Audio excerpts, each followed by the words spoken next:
Welcome to the Gaudium et Spes podcast, where every other week we bring you Catholic teachings and stories of faith from people throughout the Diocese of Pensacola-Tallahassee. Now, here are your hosts, Susanne McNinch and Chez Filippini.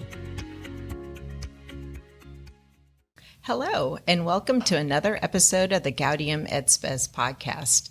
If you haven't had a chance, please check out our last episode with Bishop Walk, where he continues a teaching series on sacrament and sacrifice, talking specifically about the Eucharist and the Mass. So it was a great episode, so please tune in if you haven't had a chance.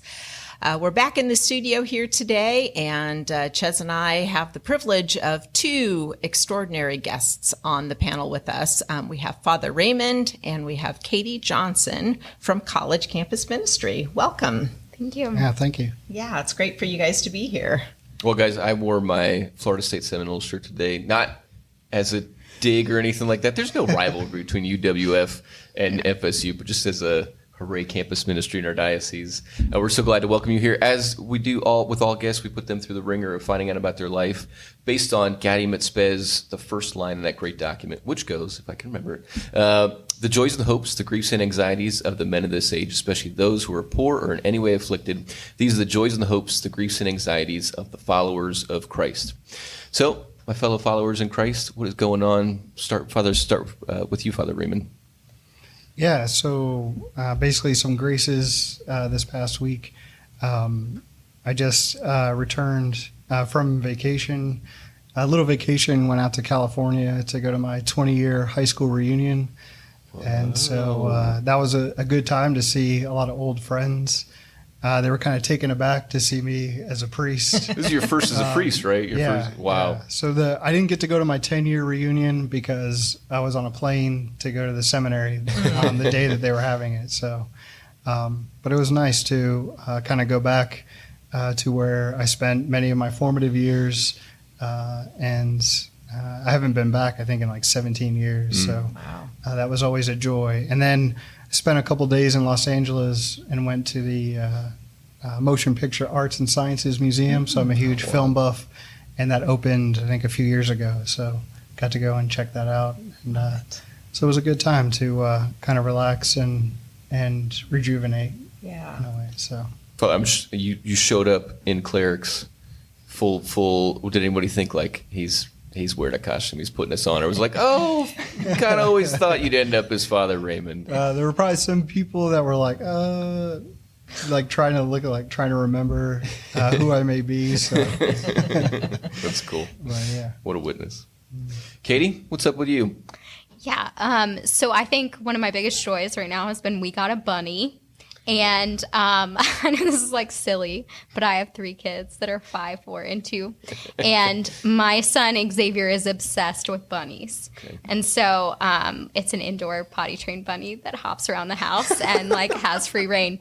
But he's just so sweet, and it will let my daughter carry him around and be crazy. But like he's just brought a lot of joy to our home and a lot of responsibility for my kids that are they're like cleaning up after him and feeding him. And so it's just like this like happy little bitty Lincoln.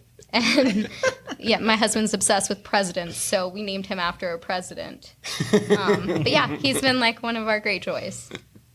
Are you going to reveal the name to us? Oh yeah, his name's Lincoln. Lincoln. Yeah. I gotcha. Yeah. Oh man, can we just get you said potty trained? Yes. Where we're in the spectrum is like a cat with a litter box, like you got to take the dog out. Yeah, so bunnies actually, they get potty trained in litter boxes. They're not like actual litter. It has like a grating and then like bedding underneath. But yeah, he's really great. He like only goes in his litter box. Okay. So, yeah. Who would have known? Better potty trained than my 5-year-old. So, yeah. I'm sorry. I'm still for some reason I had a picture in my head of a bunny wearing a diaper around the house or something like that, and it's throwing me off right now. But that's amazing. Sorry, Susanne, you're going to ask me how I'm doing. Well, I was going to ask you how you were doing, but I was also going to say, hey, if you ever are interested in a pet, then maybe a rabbit is something you would want to consider. This would be I was about to say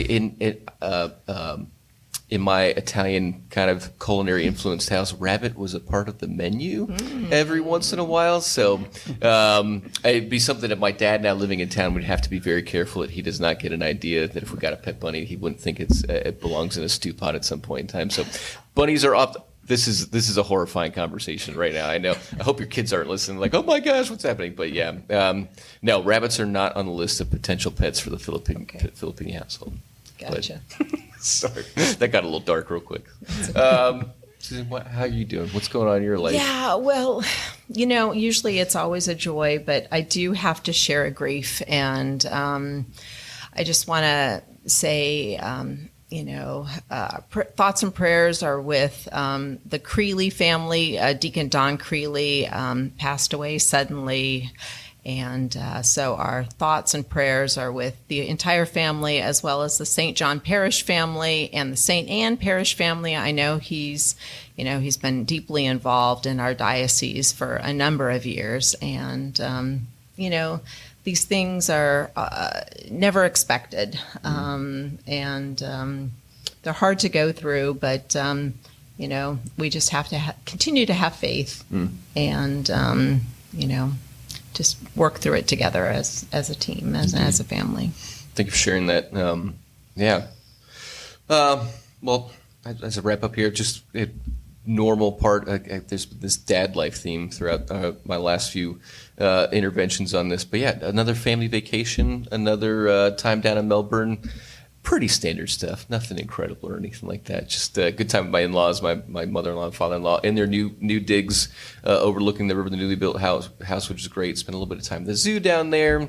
It was awesome. So yeah, besides that. Well, let's get to the substance of what we're here for, which is to talk about the work you guys do on behalf of the church in our section of the world, which is Pensacola area, especially at the University of West Florida. But before that, though, a little bit, guys, about yourselves. We heard a little bit of Father Raymond, kind of your high school reunion story and stuff. But yeah, tell us, how'd you end up in this gig as a priest and as a campus minister? Yeah, so that it's a long story that could probably be a podcast all on its own. But to make a long story short, I grew up in a military family, so lived all over. Spent a lot of my formative years in California. Went to college out there, went to film school in Los Angeles. The writers went on strike, which actually they're on strike right now again. But this was in the age when YouTube was just starting and Hulu and all those online streaming. And so the writers wanted a piece of that and the producers didn't want to give that to them. So they went on strike. Nobody was hiring. In the meantime, my parents moved to the Panhandle area. And so eventually I'm like, well, I guess I got to move with them because now I've run out of money and no one's hiring me. So came to Florida, found some work in Panama City at a local TV station, hoping to save up enough money to head back out to Los Angeles. Around that time, I just felt a pull to return to the church. I grew up Catholic, but fell away after confirmation. And so it was many years of being away from the church when I just felt like, man, something's drawing me back. And so just looked up a church online and found St. Dominic. And it turns out they had a TV studio there. Mm-hmm. And so I thought, wow, if y'all need any help, I can help out. And they were like, yeah, come on in. Started volunteering there, started learning more about the faith, meeting people in the parish. The people of the parish started inviting me to different things, getting involved in the men's breakfast that they have there, getting involved with the Knights of Columbus. And so I just found myself in the parish more and more. Started building a prayer life and then realized, wow, I like being here more than anywhere else. And, there was a desire that was growing within me of maybe the Lord is calling me to be a priest. And so went and explored that and went through 7 years of seminary, got ordained in 2021. How I ended up in campus ministry is Bishop said, you're going to go to Nativity and be the parochial vicar there. And be in charge of campus ministry. And I was like, all right, I don't know what that's going to entail, but it sounds good. Let's do it. And so arrived at Nativity in July of 2021, and I've been there ever since. So Cool. yeah. Wow. For our listeners who may not be familiar with our parish map here in Pensacola, Nativity is. Do you share the same property, or you're like right next to campus, basically? So we're like right outside the entrance. Okay. So yeah, That's so right. like our property ends and their property begins, kind of. So, Gotcha. yeah, we're basically right there. As people leave the entrance, there's a intersection there, and we're like right on that corner. Gotcha. So just by kind of geographical, there it is. Here's the parish, here's the campus. Campus Ministries is a part of Nativity's mission, and that's awesome. Yeah, I think that was the whole purpose of putting Nativity there. Gotcha. Was for the campus ministry. Okay. Yeah. Good. Well, Katie, tell us a little bit about yourself and your journey to your current position. Yeah, so I actually grew up at St. Anne's in Gulf Breeze and had some pretty phenomenal youth ministers. But like in 7th grade is when I would say that like I had this deep encounter with Jesus. And that encounter made me realize my life couldn't be the same. And so at that point, it was like, well, I just want to be for Jesus, you know? So that it took me through high school, I guess. And I knew when I grew up, I either wanted to be a missionary or a youth minister. And so I started college thinking I just need to get a degree in something. I don't know. Like my mom was very anti, like, get a degree in theology because she was like, what are you going to do with it if you don't work for the church? So I started college with a degree in art, painting, and halfway through college I left to be a missionary with Net Ministries, and then that took me back to finishing college. And then after that I was a youth minister for a period of 7 years total. And over the last 4 years, I was a stay-at-home mom.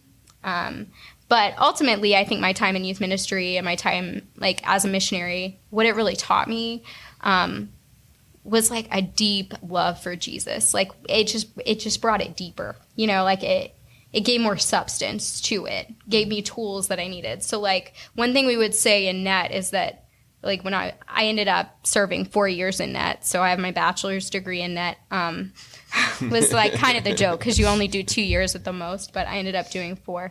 And is that like to challenge young people to love Christ and embrace the life of the church is the mission, but it's really about the missionaries. Mm-hmm. And I found as I like dove more into youth ministry, the Lord was really forming me. So I went on to go to school for spiritual direction, to walk with people that way. And I guess like being a stay-at-home mom, doing spiritual direction with people, it was really good, really fruitful. But my husband would often be like, Katie, like the social aspect of it, like I can tell you're really missing that. Mm-hmm. Like my prayer life is very solid, have great community, but like, yeah, I just really missed like that one-on-one daily encounter with people and bringing them closer to Jesus. And so out of nowhere, Father Raymond, he emailed me and was like, hey, I have a job opening and I was thinking about you. And so my husband saw the email first and he like right away was like, yes, the answer is yes. And I go, well, okay, let's think about what this will mean for our family. And it was like very simple, 10 hours a week. And so like I looked it over. And Charlie's like, all right, so I'm sending in your resume. And so he sent in my resume, and then like I met with Father Raymond and decided to take the job as the women's leader, and then that developed into being the campus coordinator. Really cool. And some like the Lord is just full of surprises because it's very rewarding and very wonderful, and I love like walking alongside the women in college. So yeah. We had the privilege last year of sitting down with Net missionaries who were moving into totus tuus missionary work for our diocese last summer, and similar kind of that the hold that the mission takes of you and forms you as really impressive. Cool to hear those same notes in your journey as well. And they were also it was like 2 years and then kind of you move along or somewhere else. Did you at the end of those 2 years like, no, I got to have more? Or? Yeah, so it was just the Lord kept calling me back. Yeah. So I left, I did a year, went back to college, finished college, did another year, went and got a job, and then they called me and were like, we want you to come supervise our missionaries. And I'm like, no, I'm pretty comfortable. But But then after praying about it, I felt like the Lord was calling me. So I moved to Minnesota for 2 years, and then that kind of, you only do 2 years as a supervisor. Gotcha. So at that point, I was ready to be back in the South. Cool. Yeah. Yeah, very after good. Minnesota, that'll make you miss home. Yeah, for sure. Well, Father Raymond, can you tell us what is the mission of your campus ministry, and what does a daily calendar look like for you and for Katie, and then even for the students that are going through? Yeah, so I see the basic mission of campus ministry as being able to facilitate an environment that allows a student to encounter Jesus Christ as a real living person. They come to us, and a lot of times from various places, sometimes being away from the church for a while, other times being immersed in their parish that they come from. But I notice amongst a lot of them, they have received a lot of information through the years, either in youth ministry and religious ed, but very rarely have they had the opportunity to explore those things on their own. And so the mission of campus ministry is to provide that environment and mentoring where we can walk with them to help develop a way in where they can develop a personal relationship. Because as long as someone has that, it changes everything. Prayer goes from these are words I'm saying all the time to an actual conversation. Jesus is not somewhere out there in the ether floating around. He's within us through the power of the Holy Spirit and walks with us. And so it's providing that environment to help them to realize that it's so much more than coming to Mass on Sunday and then going home, or coming to the hall, eating donuts, or whatever their experience might have been. But now it's theirs and it's real. And so that is what our mission, I believe, is for. Day to day, it can vary a lot of times. So for each of us, we have open office hours once a week where they don't need to schedule anything. They can just walk in and talk to us about whatever is on their minds. So we have that once a week. I have ways where they can schedule with me pretty easily to come in and meet, and they talk to us about a variety of things, whether it's questions about the faith or struggles that they may be having in their schoolwork or their personal life. And so just kind of making ourselves available in a way that they most likely haven't encountered before in a church setting. And it really breaks down those barriers of the priest is somebody that my parents talk to, that I don't talk to. But to let them know, no, you can approach a priest and have a conversation. So for many of them, it becomes less scary. Because I talked to them, especially this past year, I was like, we have all these new students that are signing up. I'm going to give them a call. And some of our students are like, don't do that. And I'm like, what? Why? They're like, you're the priest. It's terrifying. If they don't know you, they're like, have Katie call them. And I'm like, oh, all right, that's fine. So, and what her day-to-day looks like, she'll have a better idea of what it is, because sometimes I let her do what she needs to do to accomplish the mission. So Yeah, good. Yeah. Now, Katie, is your office located on Nativity, or is it on the campus? Yeah, it's actually at Nativity. Okay. I'm sandwiched between Father Hank and Father Raymond is where my Nice. office is. So yeah. So, but what my week looks like is a lot of meeting with young women. Through our website, they can just schedule an appointment with me, or they can just message me on Discord. A lot of times we do one-on-one discipleship. So I have scheduled meetings with those women that I disciple, already scheduled each month, but a lot of times I'll get a message hey, Katie, I got to talk to you about this, or I need to run this past you, or just like some things that might just be really random. And then along with that, my job is coordinator, so I do a lot of the behind the scenes organization stuff that Father needs done, or buying a lot of supplies. I do that as well. But the main thing that I do, I think, is be with the women and try to mentor them. And my biggest goal, I think, with discipleship is to try to lead them into having a daily prayer life.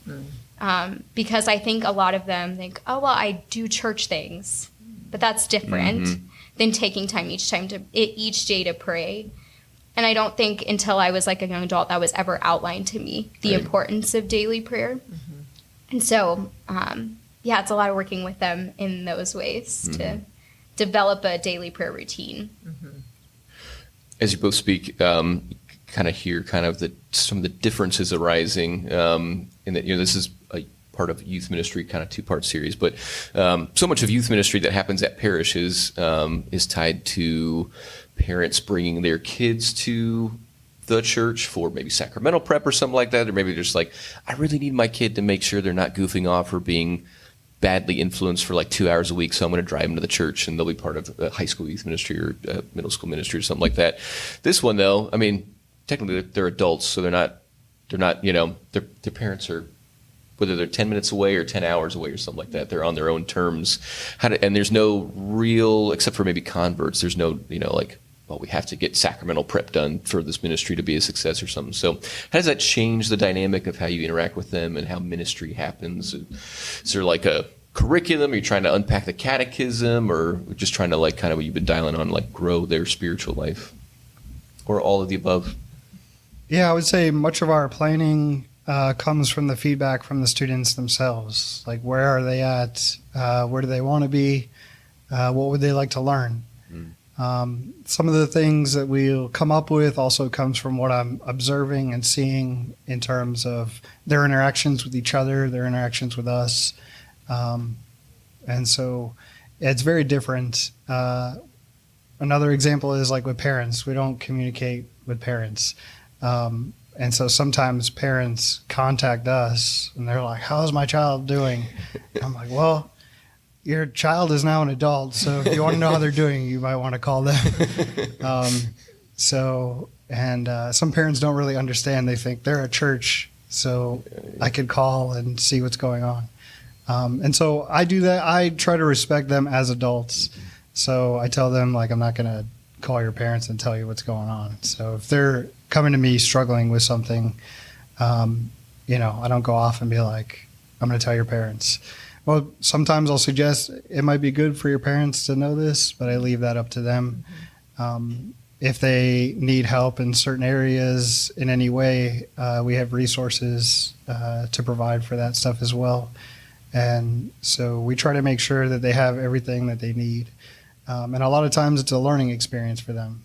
Sometimes I'll tell them, when was the last time you just went to a doctor and had a checkup? Sometimes they'll be like, it's been 2 years. And I'm like, okay. You probably need to go to a doctor and just make sure you're getting enough vitamins or something that would help you get some good sleep. So things like that they've never really thought of, because when they were growing up, most of the time their parents took care of all that stuff. So also kind of help ushering them into adulthood has been something I've noticed that has been needed. So a lot of times they'll come to me with their resume and be like, does this look good? What should I do to fix it up? And so a lot of things I see I didn't really expect to get into. But it's very different in terms of talking with them one-on-one and what they need. And I actually enjoy doing that a lot. I don't really have a lot of experience with the youth ministry, especially with the parish, because a lot of times I'll stop in and see how everybody's doing. But with the college ministry, which keeps me pretty busy, I like the fact that I can communicate what I need to with them and don't have to go to a third party. But at times, if I feel they need certain information communicated in such a way, I'll either say, it would be good for you to do this, if you would like, I can make that phone call, but I would need your permission to do so. And I think they really appreciate that. They're like, oh, wow, I can make this decision on my own. Which, again, I think is one of the first that they're experiencing. All of a sudden, having to make a lot of decisions on their own. So sometimes they'll come to us just for guidance in terms of like, is this a good decision? What should I do?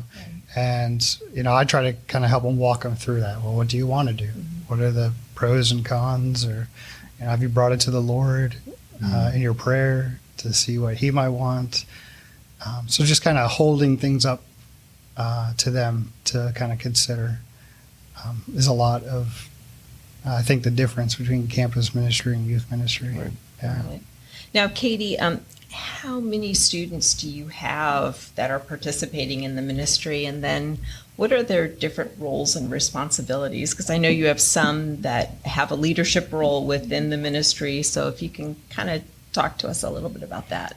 Yeah, so it varies a little by semester, I would say. But registered, we have about 40 students. And then we have, I believe it's 6 that are on our student leadership team.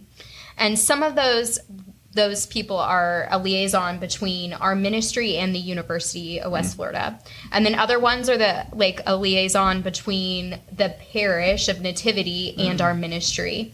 That person goes to the parish council meetings and makes sure that what do we need to do to participate in the parish, and what does the parish need from us, or whatever.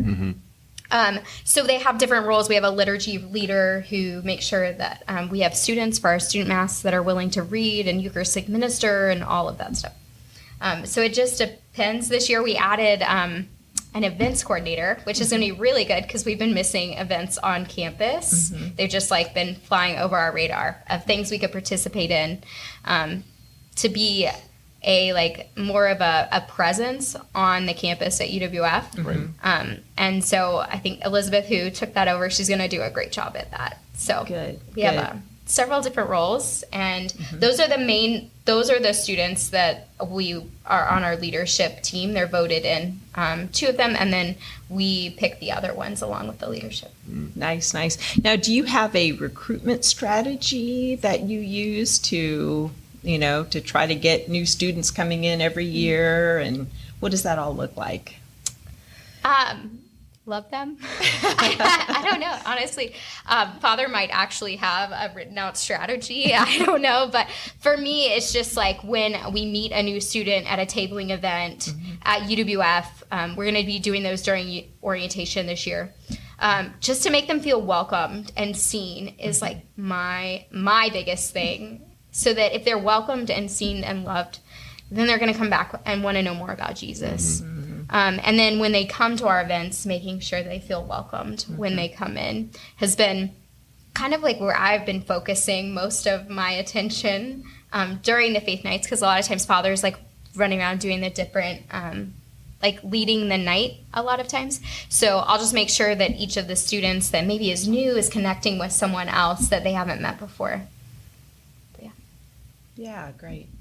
Yeah, I would say our main strategy is, 1, we table on campus so people can see us. 2, just to let them know we're here, and what we have to offer, because we have a lot to offer them during their time at the university, and so just making them aware of what we have to offer, and reaching out and catching up with them if they haven't been showing up after signing up. But ultimately, it's all right, well, they're adults. They have to make the decision to get involved.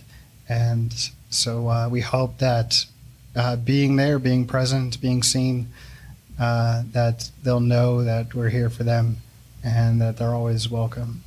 Good. Now, your ministry is not just with University of West Florida. It also is with Pensacola State College, correct? Yeah, so we do cover not just University of West Florida, Pensacola State College, but also anybody who's college age, so who may be too young to be involved in the young adult group in the diocese, which tend to be more younger professionals, but yet too old to stick around at their youth group. So anyone between 18 and 24 is welcome. But yeah, we also serve Pensacola State. We won't be there at the state college as much because most of them tend to go from the classroom to their cars to home. So there's not so much of like walking around and hanging around on the campus like we see at the university. But the students that we do have coming from Pensacola State, we always let them know, hey, spread the word, let them know that we're here. Sometimes we try to get them to hang a little poster around campus. So there's just that they're aware. Yeah. Good. I want to ask you all just the reality of UWF itself. I had when I first started at college was at Flagler College of St. Augustine, this tiny little campus, the old Ponce de Leon Hotel, 1,800 kids. And then I transferred to Florida State. That was one version of college. And then I transferred to Florida State, which was 40,000 people, and Doak Campbell Stadium and Greek life and the national brand, and it was a very different version of college. So there's like the Van Wilder National Lampoon version of college, and like there's a lot of kids who just kind of stay and kind of play video games for most of college, and just kind of get through it or study a lot and stuff. What do you see in the needs of the average UWF student? What's their life like, and what's their experience like? How do you kind of factor in of like how you minister to them as far as what their daily life needs and their state and life needs? Yeah, so the students at the university, not all of them, but many of them are very quiet and shy. A lot of them tend to go to class and go back to their dorm. So I know the university is trying to figure out how to get them out of their dorm room. I don't know if that's because of the pandemic and the fact that during that time, many of them were finishing up high school. But what I'm seeing is a lot of them struggle with communicating with others face to face. I noticed they're much better at communicating either through written word or text messages. They tend to come across clear in what they want to get across. And so, there's, I would say there's a combination of the quiet type who want to be by themselves, and there's also the very social kind that you would kind of see on any campus. But it being like a commuter campus, there's not a lot of that as you would see at like a Division I university. So, yeah. Yeah. Katie, I know that you have Sunday evening mass that you, invite the students to come to. And then twice a month for both men and women, you've got a meeting in the evenings and stuff for them to come to. So what do you do at the meetings? And then what other activities can the students look forward to participating in within this ministry? Yeah, so I'll touch on women's and men's group. So that happens twice a month. And when we get together, I can only speak for the women because I've never been to men's group, but the women's group is just we get together, we have dinner, and then we discuss either some type of feminine virtue or something they want to grow in.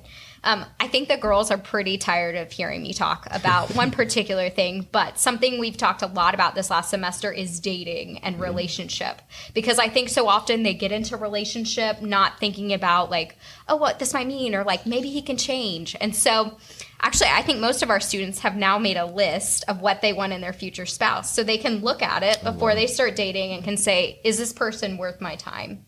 Which I hope that doesn't sound bad, but it's because who you marry is not going to change that much. And so if you want those values in a future spouse, not only do you need to be them, but you need to know what you want. And so that's a big thing we've talked about in women's group this past year. We're going to be looking at Hildebrand this coming year and the feminine virtues. And so there's a variety of topics there I think we can talk about with what is authentic femininity.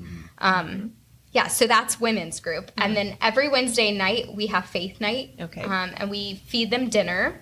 And then after dinner, there's some kind of teaching and maybe a small group discussion.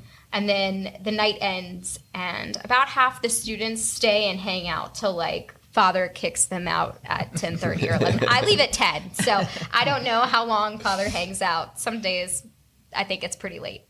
And then as well as those things, like this summer we're doing several different events. We're having some pool parties this summer at my house, and we do rafting every summer as well. And then we participate in retreats with FSU. So we go on a spring retreat with them and a fall retreat with them, which has been like really wonderful. And then our hope too is to go to Seek this year in January. Oh, wow. So Seek, a little bit of, it's big. yeah, Right? So this is really Focus. big. Focus is gigantic national conference on college ministry. How many? 10, 15, 17,000 people go to this thing, right? Yeah. I think that's what It's it a was lot. last year. I had several friends that are campus ministers that were there, and like, yeah, I think there was 17,000. They're looking at like 20 for next year, I believe. Yeah.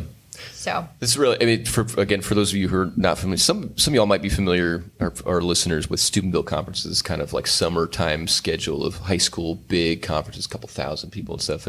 But college ministry, especially through Focus and other national organizations devoted to campus ministries, develop similar things. And Seek is kind of like, I'm just shocked every year when I see kind of, first of all, like the production setup is just unreal. Like it's like you spend some money on this thing and the lineup of speakers, but then it's like 15, 17, 20,000 people, college students. She's like, this many college students in America care about Jesus? Like it's beautifully shocking, you know? And I know the experience seeing like a group that big is something that can change people's lives. Like I'm not alone, you know? Like that's really cool. You guys are going to that. Maybe I think... So college ministry often does kind of coincide with like these bigger topics of what are you looking for the rest of your life, you know, in a spouse, in a career. Do you find, Katie, especially you in spiritual direction, Father Raymond is kind of a spiritual father, the college student of 2023, maybe they're seniors, that they're like ready to launch and like, a lot of them are dead set, like, this is what I know I want to do, and like, I'm going to be an engineer, and I'm going to have 7 kids. Maybe not 7 kids, but or is it a lot of still kind of like gray, murky area of like, what's next? You know, like, what's going to happen next, and where's God leading me? Or I'm sure it's some kind of blend, but if you could speak on that.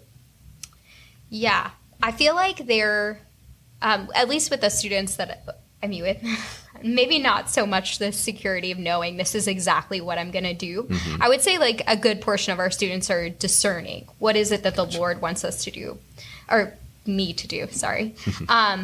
But I do think that there can be a lack of confidence of like moving forward into the future. I think that there's a lot of things that even when Father and I were talking, like when we were in college, like that were just like kind of givens for college students that they like maybe don't have as easily. So for instance, like how to communicate your like what you're feeling or your issues, like those are things that are really important when you go into a job field or work or whatever it is you want to do in the future. And so those are things they're learning that maybe they don't have the hand up that maybe we did. Yeah. Even though college wasn't that long ago.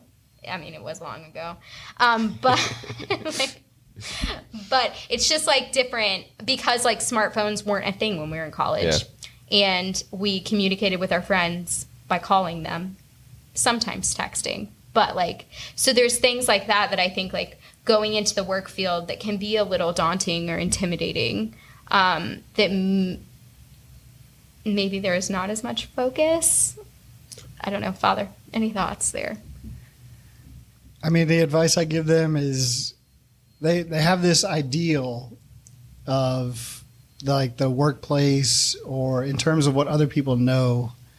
And I try to tell them, I mean, I don't know if it helps, but I'm like, look, nobody really knows what they're doing with life. Everyone's just trying the best they can. Shh, you're not allowed to tell people this, Father. So I'm like, if it looks like you don't know what you're doing, I'm like, I'm sure there's like 20 other people who are experiencing the same thing.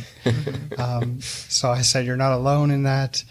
And to know that the best way to get past that is to experience it and go through it. So when it comes to job interviewing or looking at qualifications for a job that you like, don't be like, oh, I have all the qualifications except this one thing, so I'm not going to apply. It's like, no, they'll look at it, and if they think that you'll be good for it, they'll give you a call. Right. So give it a shot. So Yeah. Good. yeah. Maybe one note to end on, or as we get closer and closer, is conversion. I'm sure you see sprouts of the faith just like kind of growing, sometimes dramatically, sometimes slowly. Share any stories, you don't have to reveal names or anything like that, of like what conversion in campus ministry can look like in a deeper way when that relationship gets clicked on big time. Do you want to go or you want me to? Yeah, so conversion is a very complex thing. What is keeping... I say it's complex because there can be a moment of grace that gets in. But many of them have experiences from their past that they have yet to work through. And so in a process of the Lord encountering them is always going to bring up things that might have been like shoved down. And so in witnessing this, there are some things we've had to put in place. Like we have a counseling fund. And so if I feel they need counseling or they can't express certain things, that we would refer them to a professional counselor. And then I put that to them. If you'd like me and the counselor to communicate with each other, that's up to you. Just fill out the paperwork. And many of them do, which has led to very good conversations in terms of me caring for the soul of the person and the counselor caring for the mental health. And so kind of seeing this team come together, being able to work with the student, allowing them to process things in a way that really opens up the heart and the mind for the Lord to go even more. And so conversions, I would say at this age, are more complex than I think people realize.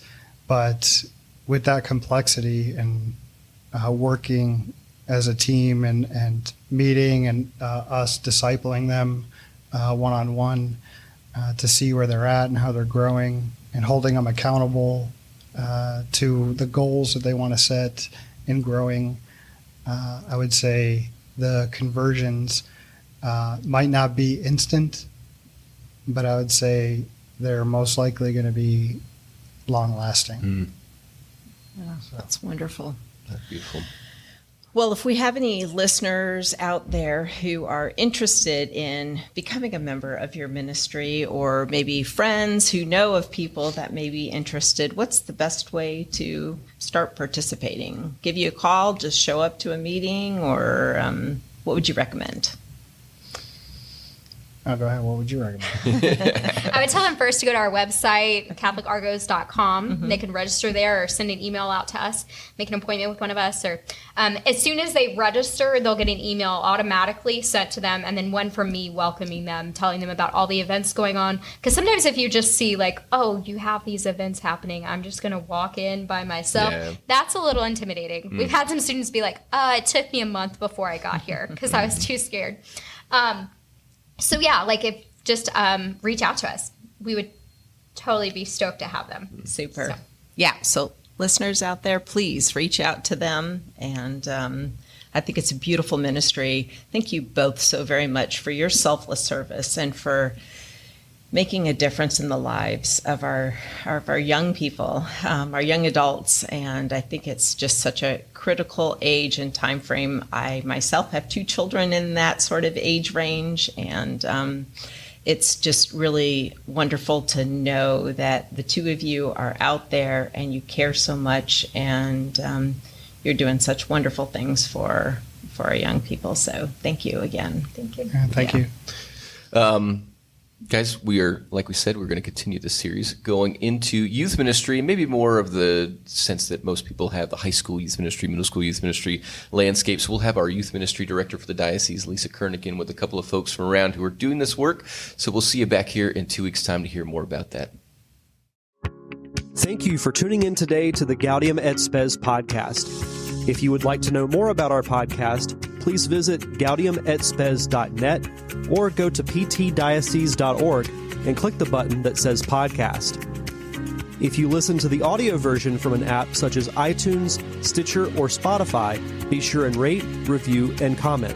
If you watched us on YouTube, make sure you like and subscribe or leave us a comment there as well. Thank you for joining us.